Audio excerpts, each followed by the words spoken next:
à Metro News, mesdames et messieurs. Tout de suite, les titres de l'actualité. La situation était plus ou moins calme ce lundi au village de Dieu et Cité Plus, où des gangs rivaux se battent pour le contrôle de ce territoire. 24 heures après la vive tension qui a régné dans ces quartiers, la vie reprend timidement.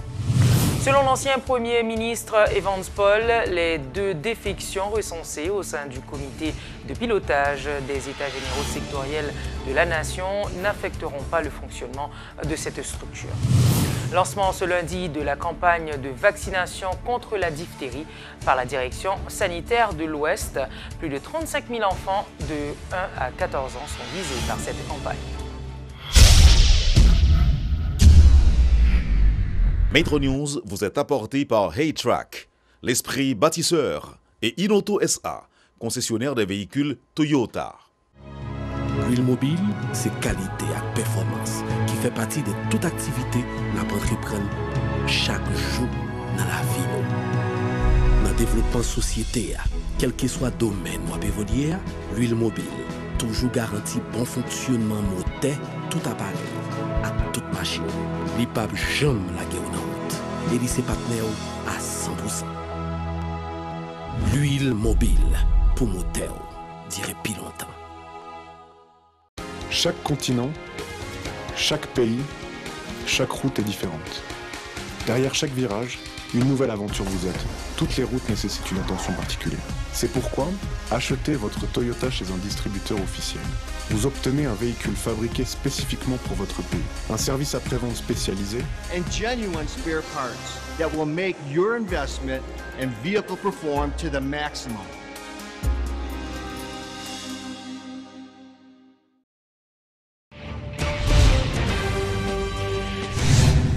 Des affrontements entre gangs rivaux dans des quartiers populeux de Martissan ont perturbé les activités économiques et la circulation automobile sur la principale artère de la capitale. C'était dimanche. L'assassinat d'un jeune homme accusé d'être un indicateur de la police avait provoqué un climat de tension dans la zone de Cité Plus. Le groupe armé de ce quartier est en conflit avec un autre groupe armé dans la zone de Martissan. Le directeur départemental de la police de l'Ouest, Berson Soljour, dément les rumeurs faisant état d'affrontements entre ces gangs. Il soutient qu'il y a eu des tirs sporadiques dans la zone dans l'après-midi du dimanche 8 avril 2018.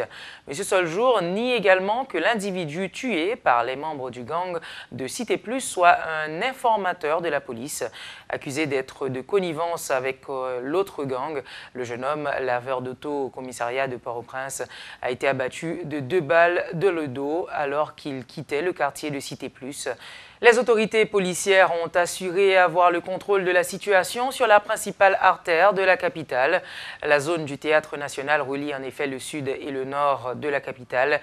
C'est le point de passage des véhicules reliant les départements du sud, des Nippes, de la Grand'Anse et du sud-est à la capitale. Le commissaire divisionnaire Berson Soljour soutient qu'un imposant dispositif sécuritaire a été déployé dans toute la zone. Des agents de l'UDMO, du Boyd et du CIMO sont sur place, assure-t-il, invitant les citoyens à vaquer librement à leurs activités. Il révèle que les forces de l'ordre tentent de vérifier certaines vidéos diffusées sur les réseaux sociaux et faisant état de graves violences dans le bidonville. Les gangs de Cité Plus et du marché Nivana auraient relancé en effet récemment leurs hostilités. Des affrontements avaient eu lieu au cours des dernières années entre ces groupes évoluant dans des quartiers populeux limitrophes. Notons qu'un calme apparent est observé ce lundi au niveau de ces zones, au lendemain de ces échauffourées. Nouveau coup de balai dans la diplomatie haïtienne, en effet, dans le collimateur du ministre Antonio Rodrigue. Les diplomates restés à l'étranger trop longtemps, les absentéistes et les incompétents. Selon le chancelier haïtien, la diplomatie est la mise en œuvre de la politique étrangère par l'intermédiaire de diplomates dynamiques, motivés et compétents. Il affiche clairement sa détermination à mettre un terme à une pratique datant du 19e siècle siècle, faisant de la diplomatie un refuge pour les ayants droit. La cure d'amaigrissement indispensable a déjà débuté avec une réduction de près de 50% du personnel extérieur. Sur les 1003 diplomates et contractuels, le personnel diplomatique est réduit à 599, donc 349 diplomates et 250 contractuels. L'objectif avoué du chancelier haïtien est de faire des économies. Il a expliqué que le montant alloué au salaire et au fonctionnement des 49 missions diplomatiques et permanentes est passé de 290 millions à 200 millions de gourdes mensuelles. M. Rodrigue justifie ces réformes par la nécessité de mettre de l'ordre par rapport au désordre accumulé par les gouvernements antérieurs.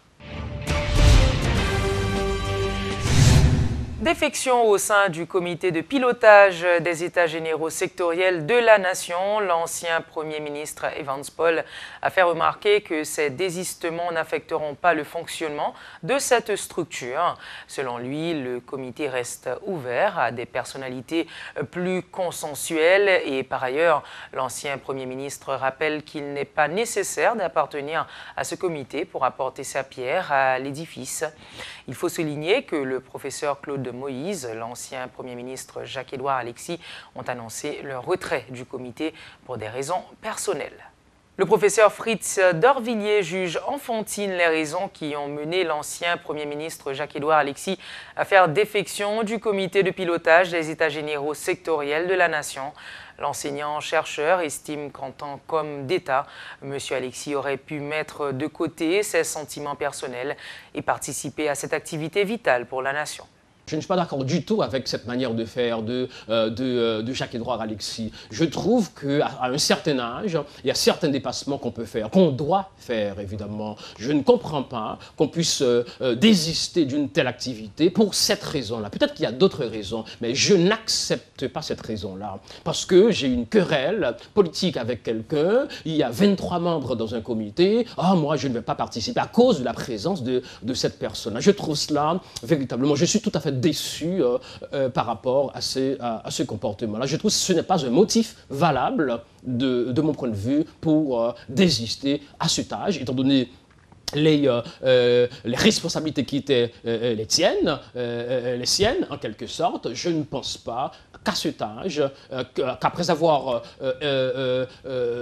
fait tout ça dans ce pays, après avoir occupé ces postes-là, on ne peut pas, ce n'est pas acceptable de se comporter de cette manière-là. Moi, le professeur Dorvilliers, je n'accepte pas cette motivation-là, puisque en plus il s'agit d'une querelle politique. Ces choses-là ont été dites dans le cadre de l'exercice de sa fonction de Premier ministre, etc. Donc on ne va pas maintenant prendre cela et le mêler à une activité de la société civile, certes commanditée, organisée par le pouvoir exécutif, mais de mon point de vue, cette motivation-là, ce motif-là n'est pas acceptable. La direction sanitaire de l'Ouest a lancé officiellement ce lundi une campagne de vaccination contre la diphtérie. Selon le responsable de la DSO, cette activité vise 35 000 enfants de 1 à 14 ans, rien que pour le département de l'Ouest. Bénèche Martial en a profité pour sensibiliser les parents à faire vacciner leurs enfants, seul moyen d'éviter la propagation de la maladie. Suivez ce reportage de Chéna Louis Joseph et de Berno Gusma. C'est à l'École nationale Argentine Bellegarde à Turgeau que la Direction sanitaire de l'Ouest a officiellement lancé la campagne de vaccination contre la diphtérie ce lundi. Sur place, 200 élèves se sont fait vacciner gratuitement pour éviter d'attraper la maladie. Le docteur Bénèche Martial est le responsable de la DSO. Nous faisons dans l'école, c'est pour nous rappeler tout le monde qui a regardé la capitale que les gens de 1 à 14 ans, c'est groupe cible. Il faut vacciner. Et maladie de diphtérie, c'est seulement vaccination qui est capable d'empêcher que l'épidémie fasse rage dans la société.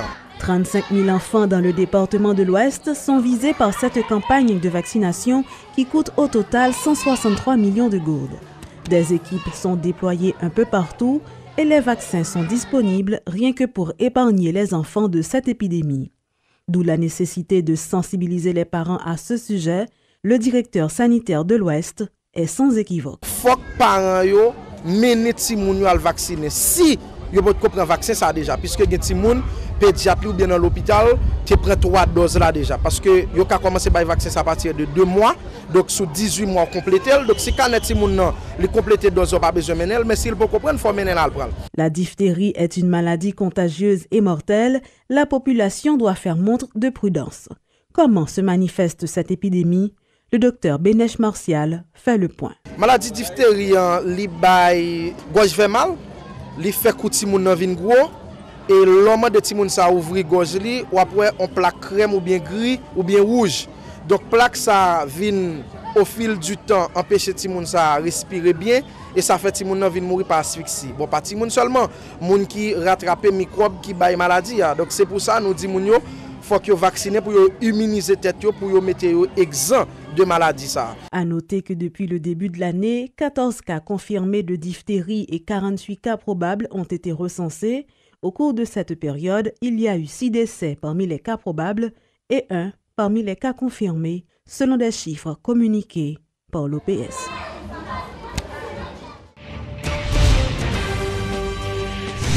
Les risques sismiques sont toujours permanents en Haïti, c'est ce que révèle le directeur général du Bureau des mines et de l'énergie, l'ingénieur géologue Claude Prepty, qui participait à la 38e édition des lundis de la presse au ministère de la Communication ce 9 avril, a indiqué qu'environ une centaine de secousses sont enregistrées dans le pays chaque année.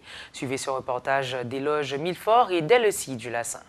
8 ans après qu'un séisme de magnitude 7.3 sur l'échelle de Richter ait ravagé la capitale haïtienne et ses environs, Haïti reste très menacé par les phénomènes sismiques. Pas moins de 8 sur 10 départements du pays sont traversés par des failles majeures. Le directeur général du Bureau des mines et de l'énergie, qui présentait ce 9 avril la situation sismologique du pays pour le premier trimestre de l'année 2018, a ainsi tiré un bilan préoccupant. Et nous comptabiliser, nous est que il y a à peu près entre 70, 80 jusqu'à 100 secousses qui fait pendant une année. Premièrement, nous voyons que secousses épicentres pas localisés seulement au long de failles, ils sont disséminés sur l'ensemble du territoire national. Ce qui veut dire que tout territoire traversé par des failles secondaires que nous ne connaissons pas, et failles ça a baillé secousses. Pas grand qui dit que failles sont capables de bailler grosses secousses, mais nous connaissons que failles presque du sud avec failles nord là, sont capables de bailler grosses secousses. Le risque sismique en Haïti, une préoccupation pour tout un pays. L'ingénieur géologue Claude Prepty décrit un tableau sombre de la situation. 80% de la population est concernée, selon les chiffres évoqués par le numéro 1 du Bureau des mines. Et dans cette contrée très vulnérable aux catastrophes naturelles, certaines régions sont donc placées sous haute surveillance, nous explique M. Prepty. Et il y a 3 zones particulièrement que nous avons surveillées en Haïti, et c'est là que nous voyons qu'il y a plus de secousses qui fait. C'est la zone NIP. Dernière secousse là sont faite en 1952, la zone Ansavo. Deuxième zone que nous avons surveillée de très près, c'est zone lac Azueyi, toute zone partie sud-est là. Il y a pile secousse que nous n'avons pas enregistré longtemps, nous commençons à voir que dans la zone là. Et troisième zone là, bien sûr, c'est le nord. Mais les séismes ne sont toutefois pas prédictibles. Le responsable du Bureau des mines insiste sur ce point. Certes, des efforts ont été consentis sur le plan scientifique en vue d'une meilleure connaissance de la sismicité locale. Claude Prepty estime cependant obligatoire que des mesures soient prises pour parer à toute éventualité. Connaissance du risque, c'est ça que le scientifique a fait. Réglementation des codes là, construction, modalité constructive. Deuxième étape là, c'est la préparation opérationnelle, c'est faire exercice de simulation. Troisième étape là, c'est pendant l'événement, est-ce que nous préparons, nous avons des corps pour qui intervenir. Et quatrième étape là, c'est la reconstruction. Et par exemple, actuellement, nous sommes en phase de reconstruction jusqu'à présent. En Haïti, l'activité sismique est assez intense. Quel comportement adopter? Mais aux recherches techniques et scientifiques doivent s'ajouter des dispositions légales et des autorités qui soient à même de les faire respecter, persiste et signe le directeur général de l'institution. Tremblement de terre paillon fatalité, séparé pour ne parer, n'a d'ailleurs de cesse de répéter l'ingénieur Claude Prepty. Mesure ça, qui est très important. Les activités sont paralysées à l'OAVCT de Tabar 52. Ce lundi, des employés et des membres du syndicat poursuivent leur mouvement pour protester contre l'action de la commission de 3 membres qui dirige cette institution depuis près d'1 an. Lors d'une visite de Radio Métropole sur place, les employés et les syndicalistes conditionnent la reprise des activités au niveau de cette entité au départ des membres de la commission. Dans le même temps, les usagers qui doivent renouveler leur assurance véhicule ne savent que faire. Suivez ce reportage de Rodolphe Pierre-Louis et de Paul Léel. Comme M. Dubic, M. Bonhomme, Mme Monsi, trois personnes représentent une menace pour la sécurité d'emploi, pour la sécurité sociale. Au lieu de mettre nous dehors, nous-mêmes avec tout employeur, nous disons, mettez commission dehors. Ils sont nombreux à protester contre l'action de la commission technique de restructuration de l'Office national d'assurance véhicule contre routière mise en place l'an passé. À son siège, situé à Tabar 52, employés et syndicalistes se montrent solidaires cette fois-ci. Inspecteurs, chefs de section et autres cadres, tous sont présents à la cour. Privés de certains privilèges, ils réclament le départ des 3 membres de la commission. C'est pour la première fois, ils ont coupé petit bon d'achat nous qui ont un gros espoir pour nous pour décembre. Ils ont coupé petit cop boisson nous qui ont un gros espoir pour nous pour avril là. Alors comme ça, on va qui y aller. Qui dit crise à l'OAVCT sous-entend aussi mot de tête pour les usagers. Même scénario que l'an passé, impossible de circuler avec une assurance expirée. Ce chauffeur de camion pense qu'il est peu probable que la police fasse preuve de mansuétude pour les victimes. Je dis à bon moi 9 jours depuis ma marché me pas faire. Chaque lem vini, yo dit me pas de travail. Après ça, me font on update après ça mal la caille. Ça veut dire police a pas problème dans pays ya, yo bon contravention et puis ou pas qu'à faire assurance, ou pas qu'à renouveler assurance là. Incroyable mais vrai, à l'OAVCT ce lundi. Les employés sont là, les équipements sont en état de marche, mais les services sont paralysés. Pourtant, l'un des grévistes nous laisse entendre que pour les cas extrêmes, une cellule d'urgence fonctionne. Nous n'avons pas aucune cellule d'urgence, sauf pour ne pas dire aucune, sauf pour le constat en cas d'accident. L'an passé, 6 semaines de grève pour réclamer le départ d'Élie Blaise, directeur général d'alors, avait coûté 96 millions de gourdes à l'État et des désagréments sans fin aux automobilistes qui ne pouvaient renouveler leur assurance. La police avait continué de les verbaliser pendant cette période. Ce record sera-t-il battu une nouvelle fois cette année? Pour le savoir, il n'est que d'attendre. C'est tout pour aujourd'hui. Merci d'avoir été avec nous. À très bientôt pour une autre édition de Métro News.